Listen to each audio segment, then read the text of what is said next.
A crusadeaglnstoverpopulathlon, an extensive and threatening topic nobody dares to address. Planet Earth and its inhabitants are suffering from diverse ills caused singularly and exclusively by man himself. These already existing ills, however, will continue to proliferate until finally everything completely deteriorates.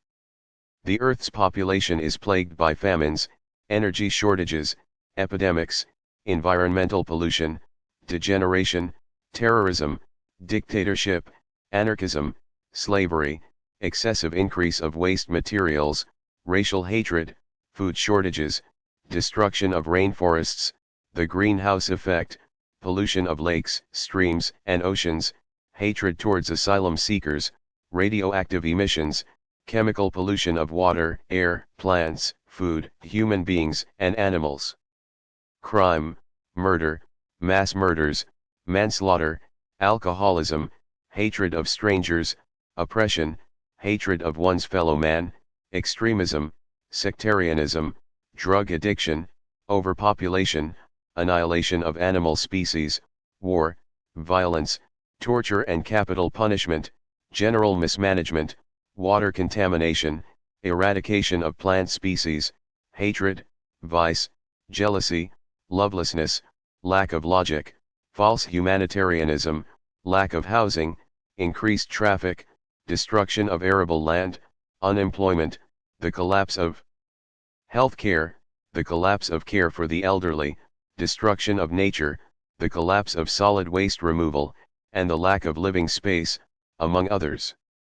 In spite of the many efforts, mankind's problems are not decreasing but, instead, continue to rise steadily in direct proportion to population increases. Mankind on Earth has always tried to fight an old ill with a new one, but, truthfully, this path is leading to man's final destruction. The scenario may be compared to a debt that grows immeasurably to the point where it can no longer even be paid, as is the case when an individual goes into debt and attempts to pay it off by going further into debt, only to furnish security for this debt by incurring an even greater debt. The same holds true when humankind on Earth fights old ills with new ones. Yet humanity on Earth frequently acts and thinks completely illogically, which is why it attempts contrary to reason to eliminate an old ill by introducing a newly contrived, newly produced one. This is illogical in every way. When an energy source becomes depleted, man on Earth simply plans and builds new, more powerful nuclear, oil, coal, and hydro power plants. He does this regardless of the fact that through the utilization of these very same nuclear power plants, as well as the petroleum and coal power plants, he immensely pollutes the environment even further. Additionally, nuclear radiation may leak from atomic power plants, thereby endangering all terrestrial life. Moreover, these new energy sources will have become partially outdated already, or inadequate, upon completion over a 3 to 7 year construction period. Furthermore, these plants tend not to meet the new energy demands because, very likely, birth rate increases have not remained stable during construction periods. Indeed, it is likely that overpopulation has busily escalated over this same period. Hundreds of millions of people are born worldwide during the construction phase of a power plant and, of course, these millions of newborn human beings once again will require additional energy. It is obvious also that the incessant increase in the Earth's population is sending the demand for energy into an upward spiral.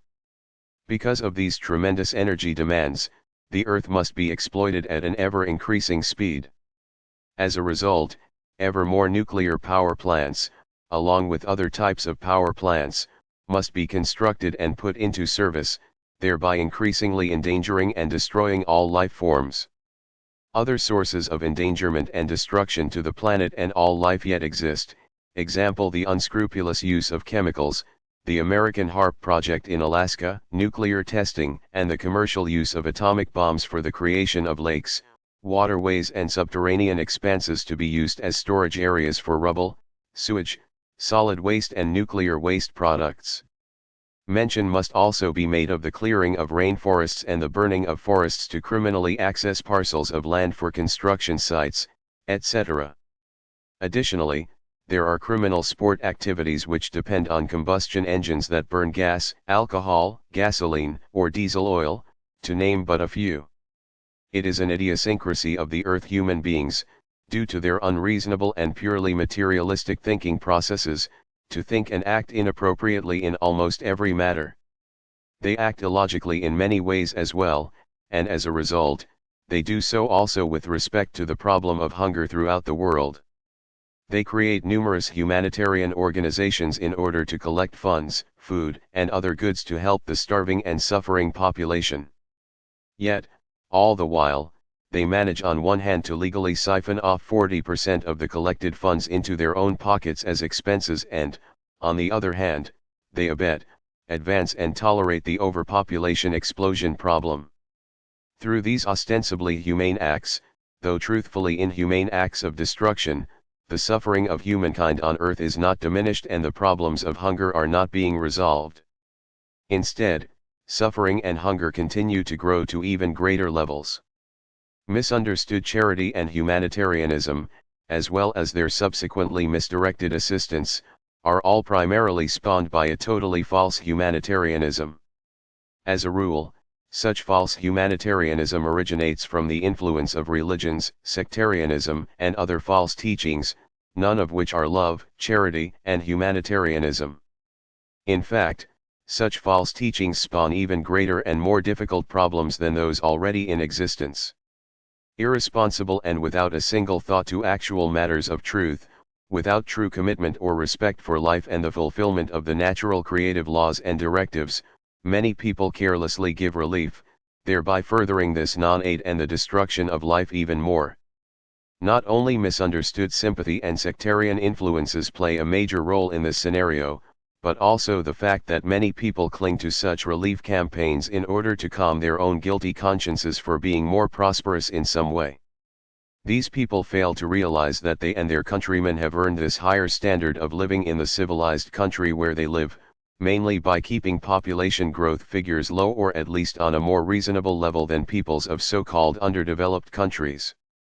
People in the underdeveloped nations carelessly and irresponsibly procreate like guinea pigs or rabbits, only to starve afterwards and shout for help. They lack real help in the format of a birth rate control. Wherever possible, false humanitarians donate goods and funds to Bread for Brothers, Hunger Throughout the World and similar programs. They have no idea that in so doing they are acting against reason and are interfering in nature's work which ultimately defends itself through famines. Likewise, they may not want to hear of such things. Starving people are procreated by the hundreds and millions through sympathy that is contrary to nature's ways, and a charity that results from false humanitarianism. Through a voluntary or forcibly decreed birth rate check these happenings could be avoided. Through the excess of the great human mass, mankind's problems are continuously increasing, and it must suffer privation and begins to slowly destroy faunal and floral life along with the planet itself. Once the starving people have been saved from a death of starvation, they become well nourished, healthy and robust once again, and immediately begin through the lack of information regarding birth control to procreate in an uncontrolled manner by having children in large numbers that amount to many millions each year. Not only does this procreation immediately create further problems of hunger and energy demands, but it also leads to medical, spatial, and financial problems, to name but a few. Likewise, the descendants of these people once again compound terrestrial mankind's excessive growth problem. Once these offspring become older and sexually mature, they also promptly begin procreating their own children and, once again, new descendants are conceived in even greater numbers, etc., faster and ever faster. During an extremely brief time period the Earth will become even more overpopulated. In 1978, 4 billion people inhabited the Earth. In 2000, there will exist already 7 billion inhabitants. Because of this steady and incessant increase of overpopulation, each and every other problem becomes excessively, immeasurably, and increasingly compounded. These problems will affect every facet of human life, indeed, the very life of the planet itself and its fauna and flora. In the coming decades, as man's degeneration on Earth relentlessly increases, so will that of the planet and nature. Alone the looming ozone layer depletion caused by man's own actions will initiate unforeseen suffering upon the entire planet, including all life forms, in much the same manner as a particular human immune deficiency, which today is already spreading epidemically.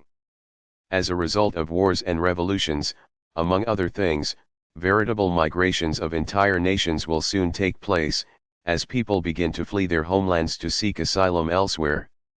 This migrant flow will lead to hatred of strangers, hatred of asylum seekers and other races. It will result in severe unrest, murders by all types of extremists and others. The drug abuse epidemic and international political terrorism shall run rampant. Recession and inflation will reappear and millions of people will be without work and income. Criminality and organized crime will spread on a massive scale. The mass murder of individuals will become commonplace, including the mass murder of people for religious, sectarian and political delusional reasons. The destruction of the environment will increasingly ensue, while the planet itself is exploited and tortured. However, nature and the planet will avenge themselves of this abuse through unusually severe storms, typhoons, cyclones, hurricanes, and huge infernos. Entire forests, fields, and other territories will be incinerated. Many gigantic fires will be ablaze. Horrendously violent storms will sweep across the earth with a severity not yet witnessed since time immemorial.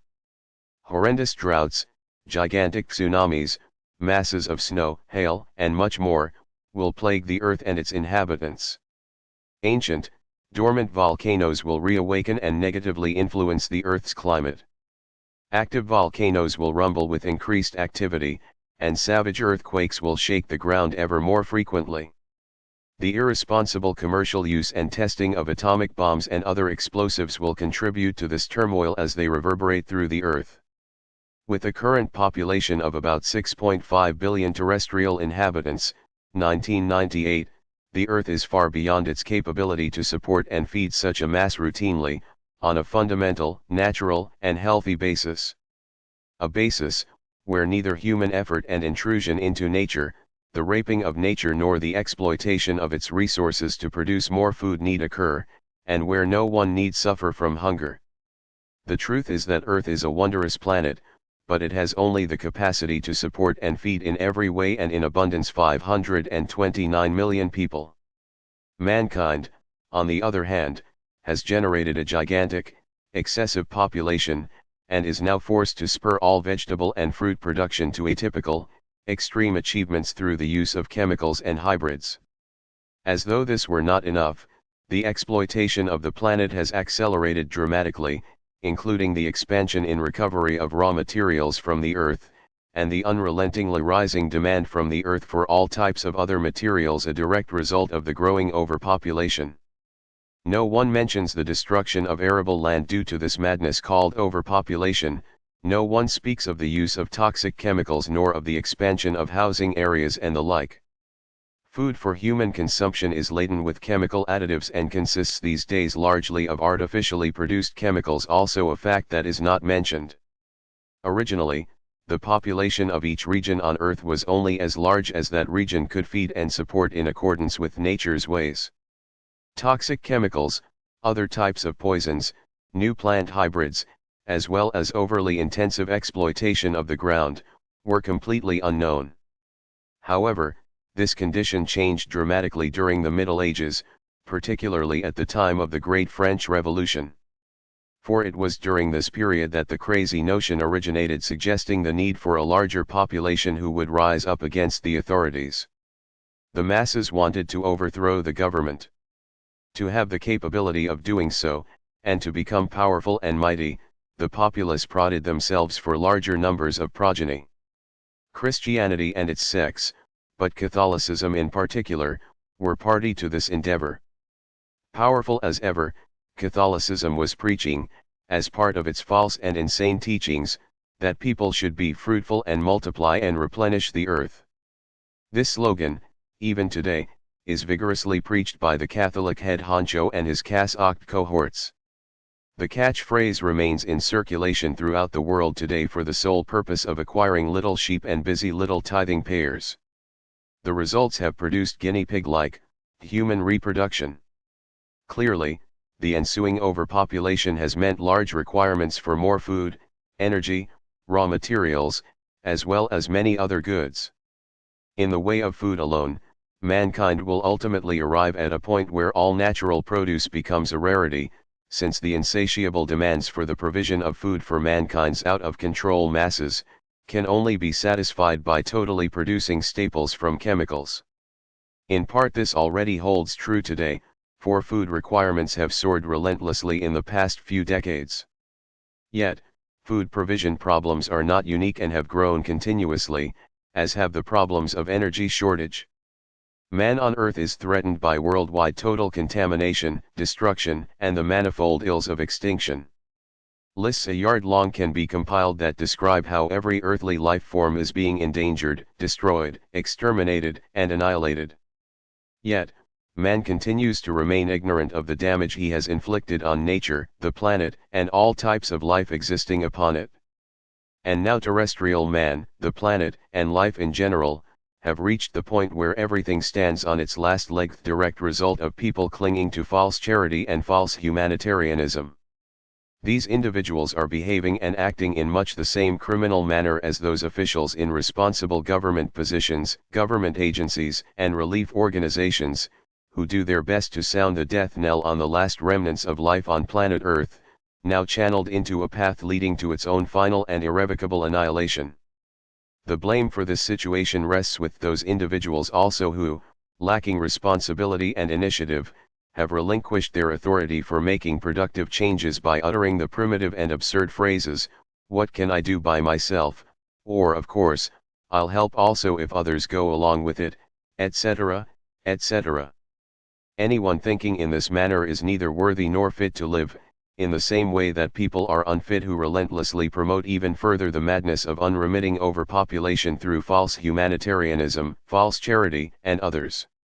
These individuals are contributing to the fact that terrestrial mankind's problems are reaching immeasurable levels, problems that surpass even those currently in existence and others yet to come. Anyone thinking like this or believing that the world is now in order, is shunning progress and abetting the destruction and annihilation of the world and all life forms on it. Mankind's horrendous ills originate from and exist through overpopulation with its unrelenting, irresponsibly continuing escalation. The situation dictates that any ill can only be fought and remedied by grasping it by its roots, ripping it out and destroying it.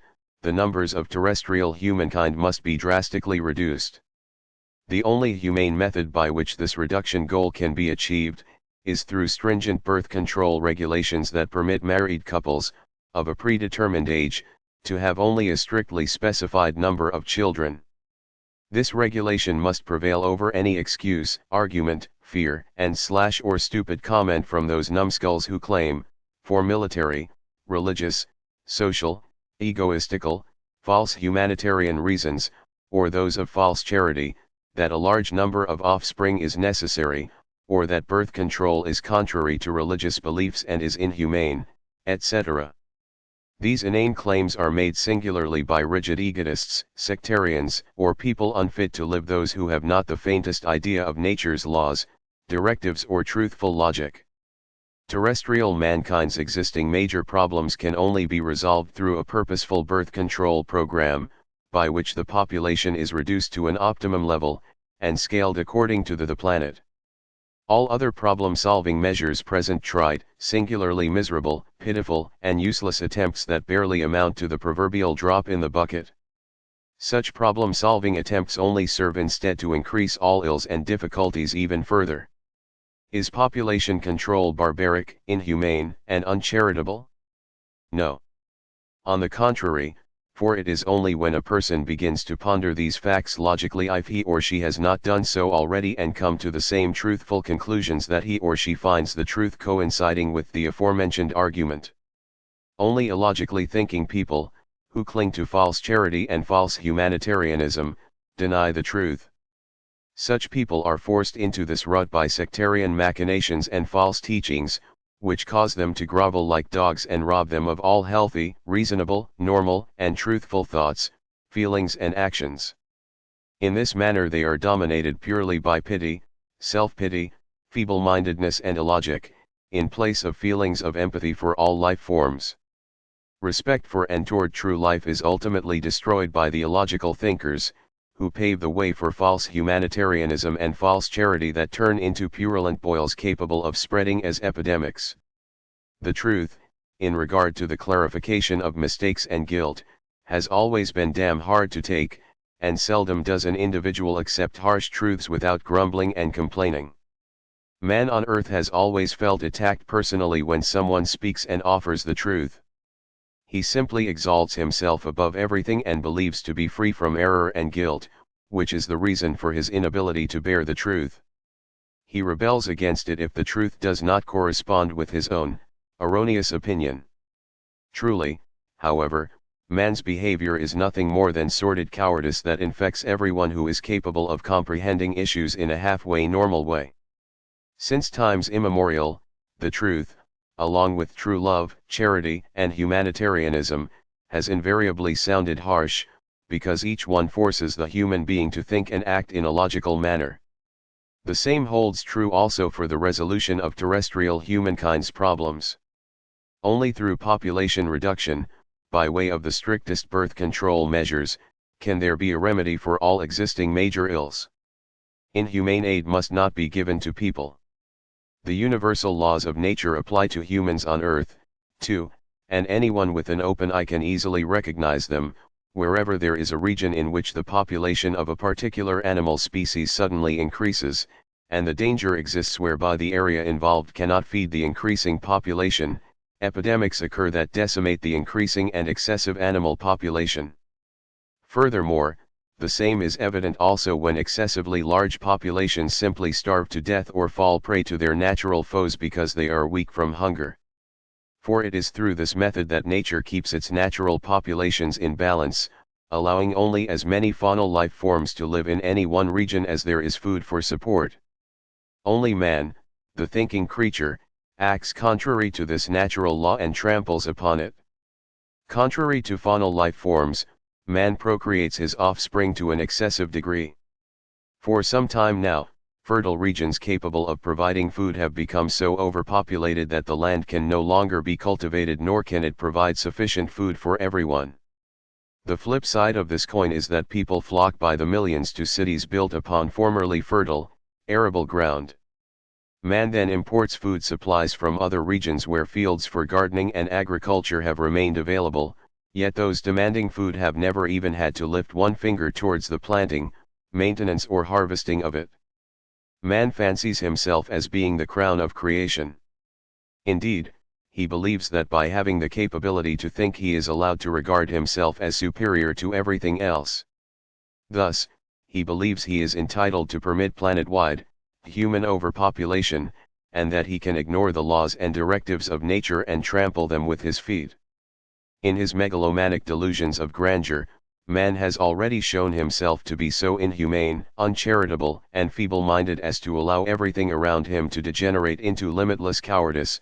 His realistic and reasonable thinking, along with true love, charity, humanitarianism, and love of truth, have all become completely desensitized. Hence, he is no longer able to recognize that terrestrial humankind's major problems are caused by the liability of overpopulation. This situation can only be relieved by the strictest birth control measures. Instead of acknowledging this truth, mankind criminally forms and supports relief organizations that create more harm than benefit.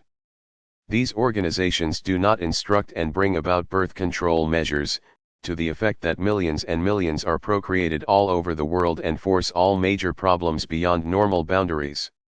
Well-to-do individuals support the machinations of relief organizations with exorbitant sums merely to calm their guilty consciences, which is a direct result of their false humanitarianism and false charity. These so-called helpers cowardly cheat their own consciences because they are incapable of recognizing the truthful truth and acting accordingly. Hence, their aid is misdirected toward the wrong places and points of concern. Through their direct participation, therefore, they become guilty by being responsible for the unfolding of this increasing, unrelentingly multiplying, worldwide misery and plight, along with the many catastrophes and ills associated with it. The mistaken people who provide relief aid in the wrong areas, the pseudo-humanitarians and overpopulation promoters, must also be held responsible for the numerous other ills, indeed, the major crimes taking place on earth. Part and parcel of these crimes are torture and capital punishment, both of which are still practiced in many countries today. Among the people supporting and fighting for torture and capital punishment are those human elements, who frequently represent and fight for religions and other sectarianism. They also provide aid to fight hunger, and are against birth control measures, thereby opening the gate to a paradox beyond compare. On one hand they are fighting for the survival of innumerable individuals, while on the other hand, they murder, torture and destroy a human life that has either become guilty of a crime, a criminal or politically revolutionary act or opinion. Does this make sense? No one wants to listen to the concept that pseudo-relief aid will generate once again the procreation of many hundred millions of people. Of those, millions are becoming new criminals, drug addicts, and various forms of extremists, including people who commit serious crimes, etc. Though, people will turn a deaf ear to the overpopulation issue. It is because of mistaken, illogical people who have given relief aid, who scorn creation, and who are pseudo-humanitarians and other types of overpopulation mongers, that the earth is impregnated with the seeds of many different ills. From such seeds there sprout and mature the destruction that burdens the entire globe under an assortment of varying names. However, the most prominent ill of all, indeed the one that causes the greatest destruction worldwide, is overpopulation. It is from overpopulation that the delusion of hatred of strangers, racial hatred, hatred towards the asylum seekers and one's fellow man originate, as well as sectarianism in the form of religious, profane, esoteric, ufological, philosophical, non-denominational, or special interest groups, not to mention the sectarianism of major religions. This entire overpopulation phenomenon results in crime and wars, epidemics of drug addiction, prescription drugs abuse, alcoholism, tobacco addiction, solvent sniffing, sadism, masochism and many other plights to which human beings fall prey. These epidemics are becoming more blatant and numerous through the unconstrained growth of the world's total population. This is a proven fact that cannot be ignored or kept secret any longer. It is those overpopulation mongers only who close their eyes to this fact and truth and make themselves guilty of crimes against humanity. They wish neither to acknowledge this fact nor to admit to the truth of it. Why is this? Why do these overpopulation mongers, who in this manner commit crimes against humanity, neither wish to see, hear, recognize, acknowledge, nor accept the truth and the fact of global ills and destruction? The answer is not a simple one. It is a fact that the reasons vary greatly from falling prey to alcoholism, drug addiction, prescription drugs abuse, tobacco addiction, solvent sniffing, sadism and masochism, to the sectarianism of a religious, non-denominational, special interest group, philosophical, esoteric, parapsychological, spiritualistic nature or sectarian ideologies of major religions. The reasons may vary also from war, murder and crime, hatred of strangers, racial hatred, hatred towards the asylum seekers to hatred of one's fellow man. It is erroneous, therefore, to assume that only a single reason need apply to all the excesses mentioned. Truthfully, the reasons causing extremist, as well as sectarian ideologies and addictions of all types, can be subdivided into 1,000 variations, many of which are listed below. 1. An inability to live. 2. Vice. 3. Lack of self-control. 4. Impairment of the psyche. 5. Sectarian propaganda. 6. Propaganda by special interest groups. 7. Political propaganda. 8. Segregation from others. 9. Euphoria. 10. Unemployment. 11. Fearfulness, phobias. 12. Disease. 13. Subsistence problems. 14. Contact problems. 15. Problems with one's fellow man. 16. Communication problems. 17. Frustration. 18. Lack of feelings. 19. Schizophrenia. 20. Maniacal beliefs 21. Deception 22. Compulsion 23. Terrorism 24. Despotism 25. Misleading education 26. Failure to identify truth 27. Self-irresponsibility 28. Search for something superior 29. Search for life's meaning 30. Search for truth 31. Social grievances 32. Hatred of any type 33. Voracity 34. Recklessness 35. Vindictiveness 36. Bloodthirstiness 37. Homicidal mania 38. Family problems 39. Cold feelings 40. Excessive emotions 41. Heartache 42. Lies 43. Deception 44. Megalomania 45. Arrogance 46. Conceit 47. Adulation 48. Government confusion 49. Political confusion 50. War or revolution 51. Any type of confusion 52. Altercations 53. Feuds 54. Grief 55. Affliction of harm 56. Lack of knowledge 57. Arbitrariness 58. General mismanagement 59. Subjugation of any type 60. Identity crises 61. Inconsistency 62. Weak-mindedness 63. Lack of initiative 64. Lack of conviction 65. Thoughtlessness 66. Breach of trust 67. Adultery 68. Breach of friendship 69. Breach of promises 70. False promises 71. Melancholy 72. Depression 73. Dejectedness 74. Exaggerated ebullience 75. Loneliness 76. A craving for the unusual 77. A craving for depravity 78. A need for acclaim 79. Prejudices 80. A know-it-all attitude 81. False criticism 82. Degeneration 83. Injustice 84. False humanitarianism 85. Feeble-mindedness 86. Torment of any type 87. Torture 88. Abuse 89. Rape 90. Exploitation 91. Reasons of state 92. Incompetence 93. Indifference 94. Allowing oneself to be persuaded 95. Partisanship 96. Lack of judgment 97. Envy and resentment 98. Miserliness 99. Lack of restraint 100. Intemperance 101. Egotism 102. Jealousy 103. Behavioral problems 104. To be a slacker or shirker 105. Lust for war 106. Hunger for power. These are but 106 of the many thousands of grounds, reasons, causes, bases, and decisive factors leading to sectarianism and its various subtleties, as well as to drug addiction, tobacco abuse, alcoholism, and solvent sniffing. These reasons, etc., also apply, along with many other issues, to delusional hatred of strangers, racial hatred, hatred towards foreigners, the asylum seekers, and one's fellow man. Such ills are excessively represented in the Ku Klux Klan, antisemitism and neo-Nazi movements, to name but a few. These ills result in countless other ills and destruction, and frequently end in total despondency or suicide, murder, torture, capital punishment, a type of murder, crime, mass murder, and genocide. The future will prove that these ills and destruction, along with many other grievances, are constantly increasing and becoming excessive. They include sectarianism of any type, along with vice and addictions such as drug abuse, prescription drug abuse, alcoholism, and solvent sniffing, and others. In the same manner will major criminal acts and all types of organized crime violence become excessive and cost many human lives, as will hatred of strangers, a hatred towards one's brother, the asylum seekers, other races, and one's fellow man. Tortures will take on malicious and far-reaching fatal forms, as will capital punishment, rape, simple murder, mass murder, religious, sectarian murder and genocide.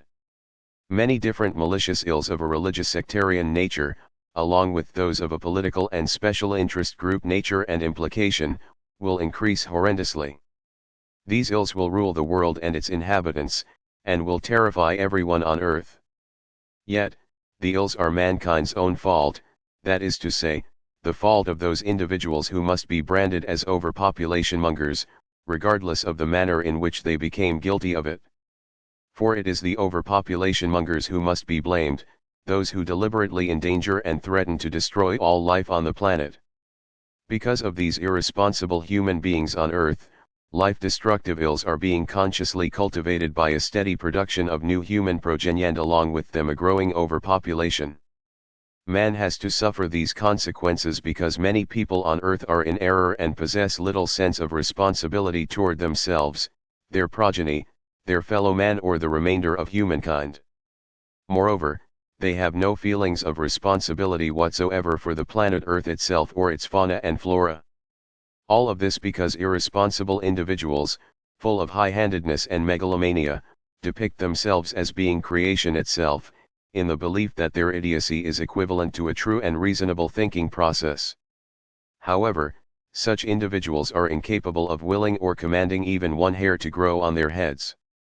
These people truly cannot and must not be considered as being endowed with any powers of reasoning, otherwise they would not condone and instigate the many activities of a religious, sectarian, and profane nature, or those with various delusional beliefs and the delusional extremism with all of their excesses. These individuals not only condone these issues, they actually foster and defend them. Life on Earth, indeed the entire planet, is being destroyed and annihilated. It is because of irresponsible people, such as the pseudo-humanitarians, sectarians, delusional followers, overpopulation, and havoc-mongers, along with the destroyers of life and the planet, who do everything in their power to drastically escalate every ill on Earth. They contribute to the planet's deterioration. Through their pseudo-humanitarian, sectarian beliefs, they threaten and destroy terrestrial life by supporting the rapidly increasing human population, which in itself is procreating ever faster, more terribly and more unrestrainedly than guinea pigs and rabbits. The real blame for the overpopulation ills and the steady but certain, persistent, increasingly destructive advance of life on Earth, indeed the planet itself, rests with mismanagement and corruption too, and with organizations and supporters of aid to third world nations. However, the power elite does not wish to acknowledge this fact. In particular, as a result of the financial aid by industrial nations, the so-called civilized and economically sound world, a devastation has befallen third world nations ranging from the felling of rainforests trees to the total destruction and annihilation of formerly very fertile regions. In place of oxygen-rich rainforests that had regulated the climate, there remain only bleak, deserted, eroded, leached and barren soils today, devoid of the growth of even one blade of grass. In place of luxuriant fields and fertile ground, or at least arid soil that could provide sufficient life-sustaining grain and vegetable harvests through great struggles by the farmers, there now exist salt plains, deserted and dead landscapes or barren swamps, that are frequently the breeding ground for deadly pathogenic agents. These many situations have transpired due mainly to the relief aid from irresponsible people who have pumped industrial and other well-to-do nations' financial support into third world countries, and who continue to do so even today. Members of relief programs are themselves carrying on with the mismanagement and corruption, or they permit such things to be perpetrated by others. People involved with these programs also want to build dams, model factories and companies to further third world nations' development. They initiate the clearing of rainforests and the destruction of land and life, which ultimately cause ongoing, immense climatic changes that negatively influence the entire globe and all life upon it. These changes induce horrendous storms, hurricanes, typhoons, floods, landslides, earthquakes, droughts and many other catastrophes. With regard to mankind, a great many different catastrophes have been invoked and precipitated by these forms of developmental aid. For example, the poor farmers in third world nations were being developed either by being chased from their land through social aid handouts, or by being prevented from cultivating their arid land to achieve meager harvests through which they had previously managed, more or less, to sustain themselves for centuries. By being chased away or prevented from accomplishing things that had to be done, these agricultural laborers, farmers, and others, lost their basis for maintaining a livelihood. The same scenario applies also to situations where the developed farmer's meager, yet somehow still fertile, land was excessively built upon or destroyed and devastated by development aid. People who had worked the meager yet somewhat fertile soil century after century, and had somehow always obtained sufficient food, frequently lost not only their land through mismanagement, corruption, and the relief aid itself but, in addition, they lost the occupation to which they had been accustomed and on which they had peacefully subsisted for centuries.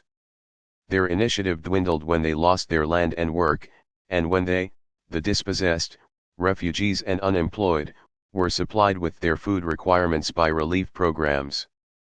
They also lost their initiative to fulfill their own obligations and their effort to fend for themselves.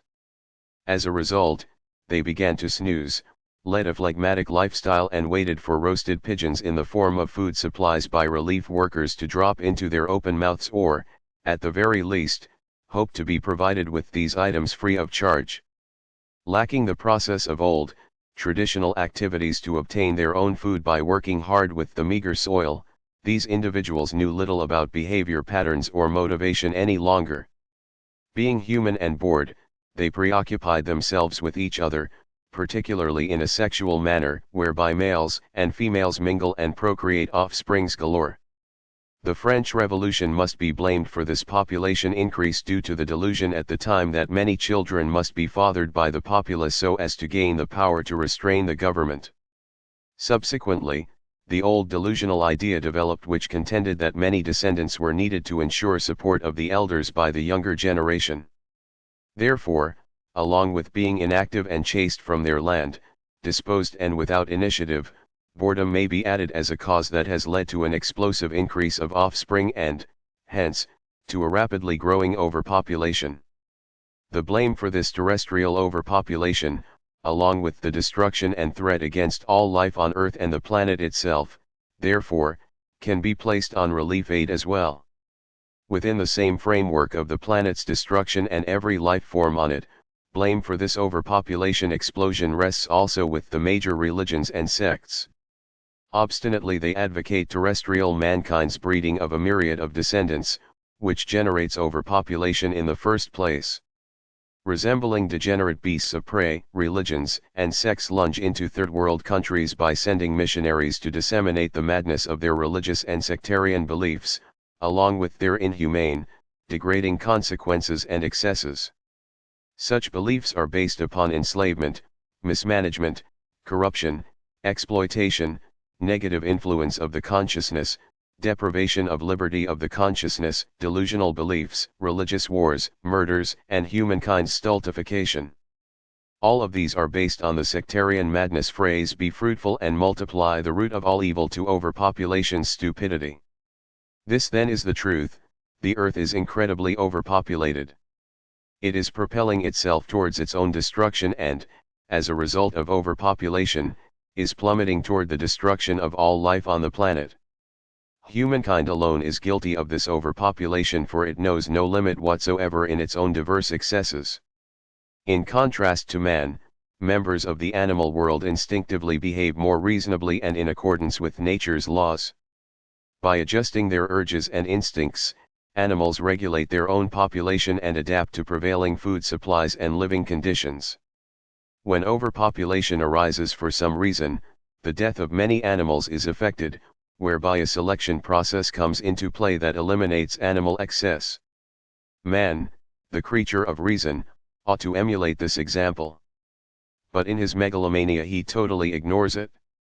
He believes himself to be the crown of creation, and feels entitled, therefore, to transgress against the natural laws. As a result, mankind unstoppably multiplies, and in doing so, they immeasurably and unrelentingly magnify all plights, misery, ills, crime, illnesses, epidemics, addictions, other wrongs and excesses once more, and create incredible chaos and total destruction to order and life itself. The more development aid, famine relief, and other forms of aid are provided throughout the globe and not birth control measures by the pseudo-humanitarians and other fools of compassion, the more horrendous become the plight, ills, misery of the people on earth, along with all other catastrophic conditions and excesses that ruin and destroy life and the planet. Without relevant and really humane and pertinent help, neither underdeveloped countries nor their inhabitants can be turned into cultivated, civilized and economically balanced and progressive nations and peoples within a few short years or decades. Additionally, the population of these countries can be simply revamped and changed to adapt to the thinking and behavior of a world and its people who enjoy a healthy economy and politics without international direction. The privileged people enjoy extensive learning, comprehensive education, sound social systems, government leadership, legislation, and guidelines for overall development, each of which has had to evolve over centuries of painstaking effort. Naturally, aid in every appropriate form is suitable, but only in those areas where its offering and provision are justifiable. Such aid may well be appropriate in underdeveloped third world countries and in others, but never in a format where it occurs through famine aid and development relief, etc. that includes no birth control direction. Aiding these countries and their inhabitants has to consist of educating the poor in contemporary work standards and labor methods. In this way the people could enjoy an improved and more productive cultivation of their land, without the destructive interference into the natural ecological system. Furthermore, positive aid must consist of providing sound general education and schooling that results in progressive and social attitudes, and an awareness that all human beings are responsible for their own deeds and behavior, their work, as well as their own lives. Thus, aid must consist of educating the people about the catastrophic consequences resulting from overpopulation. Likewise, aid must entail providing explanations on crucial birth control measures, contraception, and rigorous birth rate checks. Aid is also suitable, in appropriate forms, to all locations where citizens do not generate overpopulation by having litters like guinea pigs and rabbits. Furthermore, aid is also appropriate where people have been hard-working, have fallen upon hard times through no fault of their own, and have gained a certain measure of schooling and overall education through which they have learned to think and act progressively and responsibly. By doing so, they ensure that the number of their progeny remains within permissible limits, and they themselves cannot be held responsible for the escalating overpopulation. Therefore, hopefully, mankind on earth will allow the pure, natural laws and directives to prevail in all matters, particularly as they apply to overpopulation, which can only be reduced by enforcing a drastic and rigorous, worldwide birth rate check program. It is in this manner that man can finally limit and eventually eradicate misery, privation, and ills of every type on this beautiful, blue planet called Earth. Overpopulation brings with it ethnic problems as well. Indeed, it actually induces them. It precipitates migration, war, bloodshed and murder.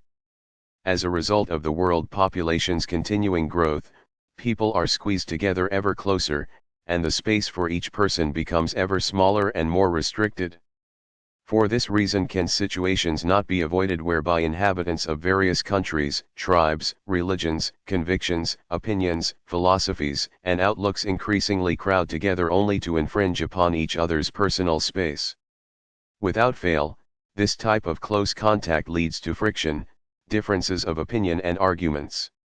These issues, in turn, automatically generate war, bloodshed, murder and migration. The migration issue alone leads to even more excessive, vicious, worldwide problems. For example, refugees do not simply leave their familiar homesteads merely to seek new ones within their own country. Instead, they flee to foreign lands and often to countries that are financially and economically more prosperous than their own homelands. So it transpires that thousands, tens of thousands, indeed hundreds of thousands, even millions of refugees abruptly flee their homelands and swarm into foreign, more prosperous nations. In turn, these nations become swamped with foreigners, causing almost insurmountable problems. Countries that accept these refugees are forced to expend billions of dollars that are paid for by the host nation's industrious inhabitants through hard-earned funds from horrendous taxes. The refugees from nations where ethnic problems, wars, bloodshed, various types of persecution and murder prevail, swarm like locusts into the more prosperous countries and settle there, frequently through their lies and criminal activities. These people generate an escalating glut of foreigners within the world's prosperous nations, into which they often can enter only as illegal aliens. The surplus of foreigners, consisting of the refugees, brings renewed social, economic, political as well as religious or ethnic problems. Slowly but surely, the social structure within these nations begins to collapse. Living and housing expenses climb higher and higher, and the lack of housing increases. Equally slowly but surely, the refugees wipe out the lineage of the country's native people by intermingling with the local population. The refugees effect mixed marriages from which originate mixed progeny in numbers and masses that can no longer be condoned. It is normal and understandable that such mixed marriages do occur when individuals meet while traveling or working in various countries, and thereafter marrying as a result. This uncommon type of mixed marriage neither harms the lineage nor the native people themselves. But when the land becomes flooded with foreign refugees who embark upon mixed marriages with members of the local population and procreate mixed descendants, a new population of mixed races springs forth, and in no time at all this group displaces and eradicates the native population. The type of refugee fleeing into foreign nations shows no homogeneity. Refugees come from all social levels, and their reasons for migrating are frequently very diverse. These reasons range from economic exodus and personal problems, broken hearts and drug problems, religious and military reasons, to fleeing for political and family reasons, a lust for adventure and leaving the homeland to avoid work. Thus, many diverse refugee groups flee their native lands to seek shelter in more prosperous countries. These nations ultimately suffer from the massive influx of foreigners and its vicious consequences, which endanger both government and the populace. The majority of refugees request political asylum, which costs the host nations and its hard-working taxpayers billions of dollars. Of course, these unexpected costs are a burden to the various factions of local citizenry and cause hatred to flare up against the asylum seekers, foreigners, and other races. Such hatred becomes perpetuated and leads to fatal escalations, material damage, and unimaginable disaster. Another factor related to the refugee problem must be addressed as well, namely, that typically only somewhat affluent people flee from their homeland. Such refugees have limited personal financial security, example a house or land which they have been able to sell in order to finance their escape. These people are not particularly humble. More often than not, they make brazen financial demands on the refugees' host nations, including for monetary donations, housing, vehicles, living expenses, clothing, and social aid of various types. Yet, people who ought to flee their homeland for reasons of personal safety, rarely have the funds to pay for their escape, because their finances simply prevent them from doing so. They simply cannot afford to flee. For this reason they are arrested, tortured, and murdered. Therefore, it is only people with financial means, as a rule, who then claim to be refugees. In general, they are the only ones who frequently flee to other economically and socially more prosperous nations, in order to achieve a more comfortable lifestyle than they previously enjoyed in their homelands. To obtain the same lifestyle while living in their native country would have required a great deal more effort and struggle. Even though they are obviously refugees for economic and related reasons and others, they make other people in the refugees' host nations believe, through their lying and cheating, that they have had to flee their homeland for reasons of religious, military, and/or political persecution. In these cases are the claims, lies, fraud and deceit far from the truth. Furthermore, refugees frequently appear who are more than mere crooks. Indeed, they are major criminals who commit profitable and serious crimes within the host countries. Increasingly, refugees are appearing who gain unofficial access to the host nations, possibly even through official permission from the authorities, only to become involved in collecting horrendous sums of money with which they financially support wars, fratricide, and revolutions in their homelands, or they purchase weapons and other war supplies. Very few refugees indeed can truly be categorized as refugees. Among the many thousands there are but a few people who can genuinely be considered and classified as refugees. Only people who have had to flee for their lives when escaping from their homeland are actual refugees. This definition differs from that used by individuals controlling the host country's refugee centers, where they provide legitimate refugee status to many thousands of bogus refugees. In doing so, these officials are really forcing the entire country to pay for the refugees' support.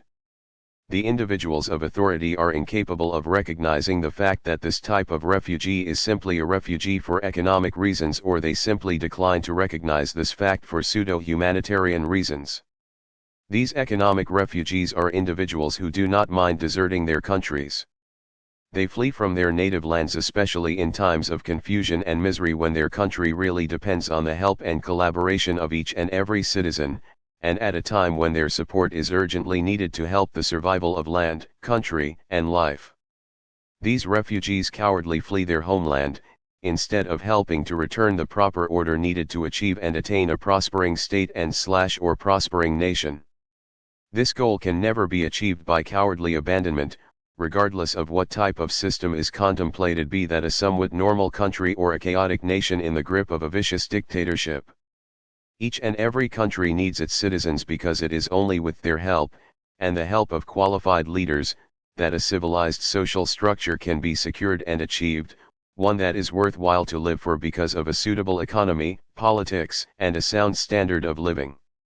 However, when the cowardly citizens flee their homeland instead of standing up for it, helping it along, and in an emergency even fighting for it, chaos, misery, plight and every ill become subsequently even greater and more insurmountable. Lastly, there are refugees who truly are unjustly persecuted, victims of religious or political turmoil, wars, and revolution.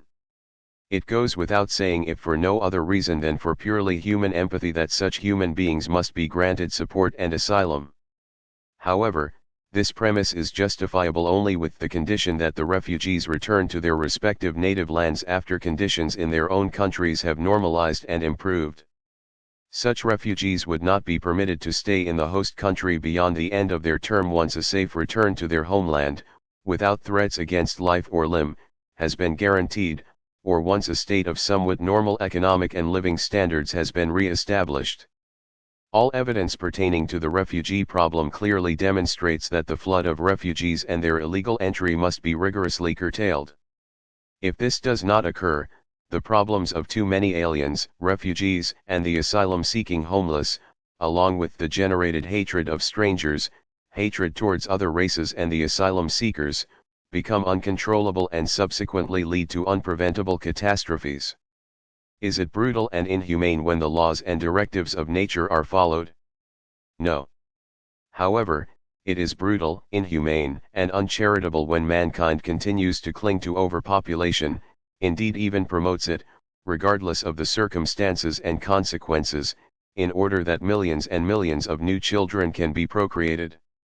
By failing to enact stringent birth control measures for sectarian reasons and feeble-minded sentimentality, man precipitates all misery and problems that will eventually become even greater and more difficult to combat, and where finally no solution or salvation will be feasible.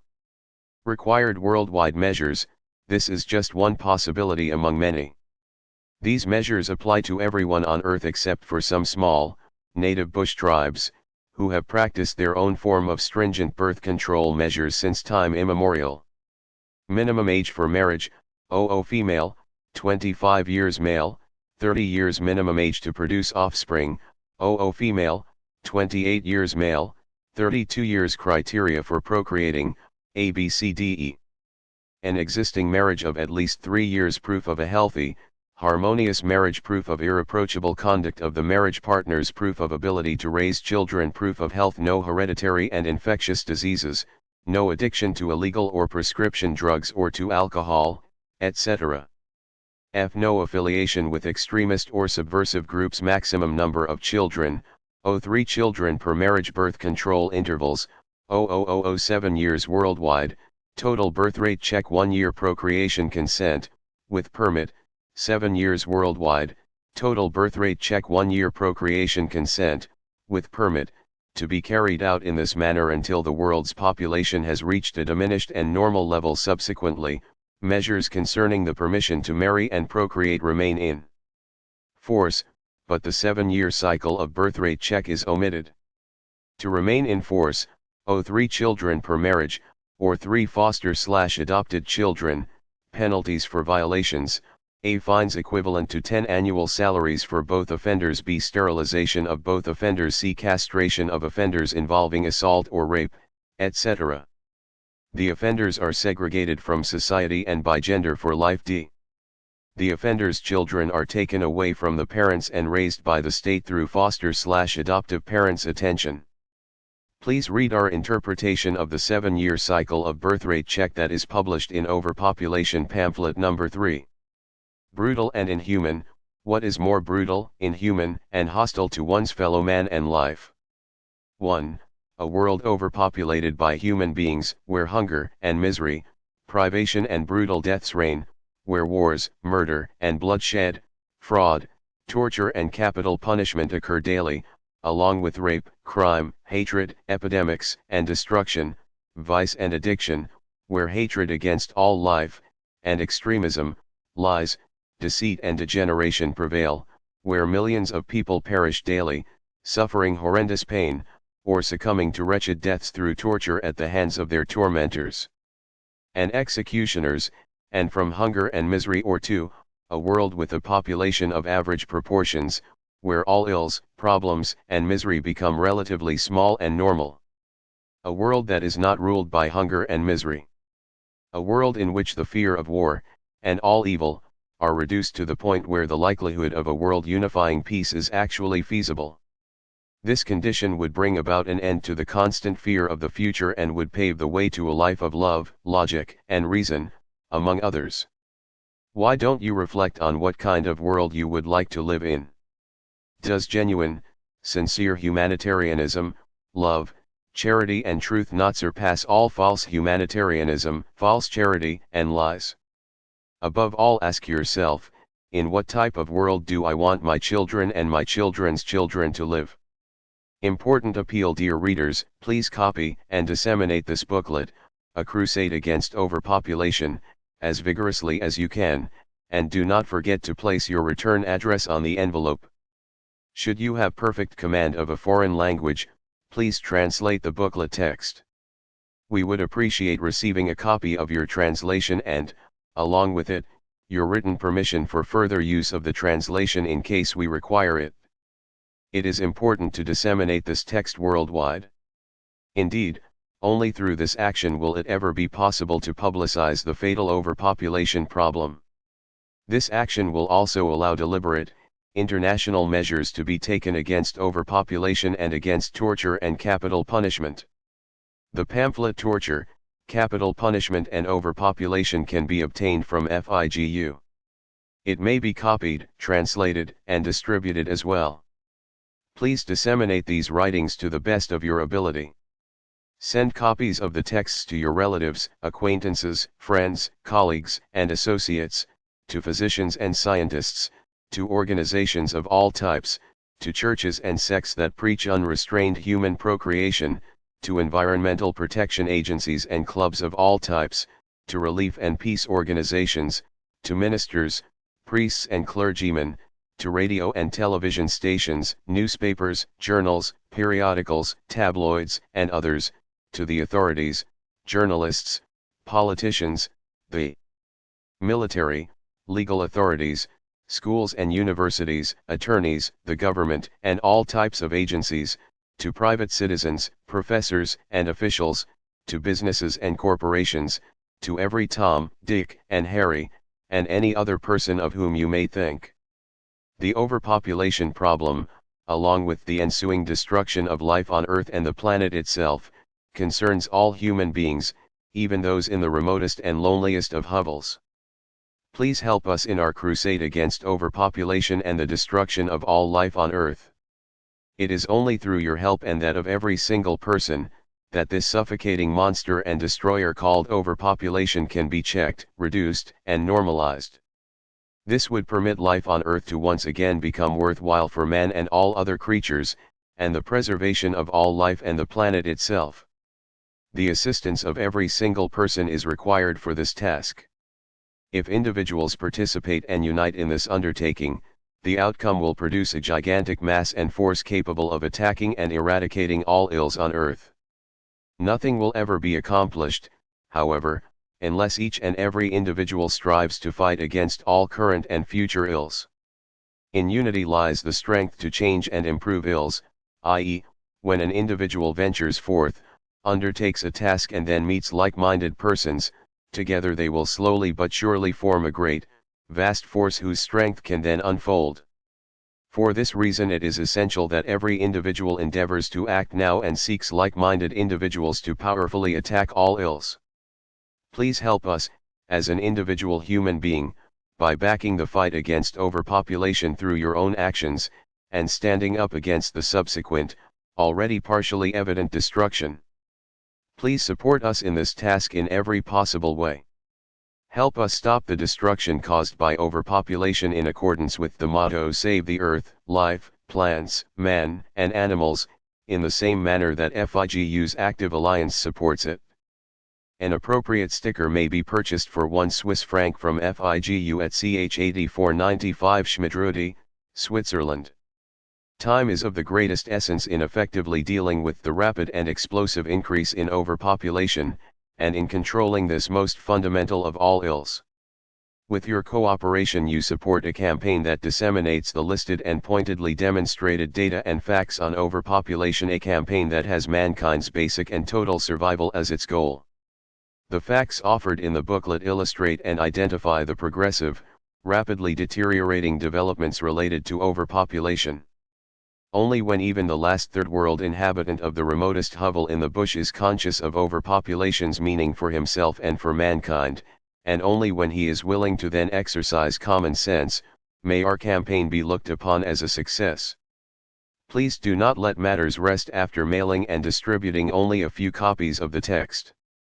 Continue to help us in our campaign by collaborating repeatedly with us throughout the coming years and decades. Urge your children to do likewise so that they, too, will continue to carry on in the same manner. We appeal to you as a human being, to distribute this text to the best of your capability by making it accessible to all of your fellow men. Please note, many billions of people are in urgent need of this information. By Billy Edward Albert Meyer.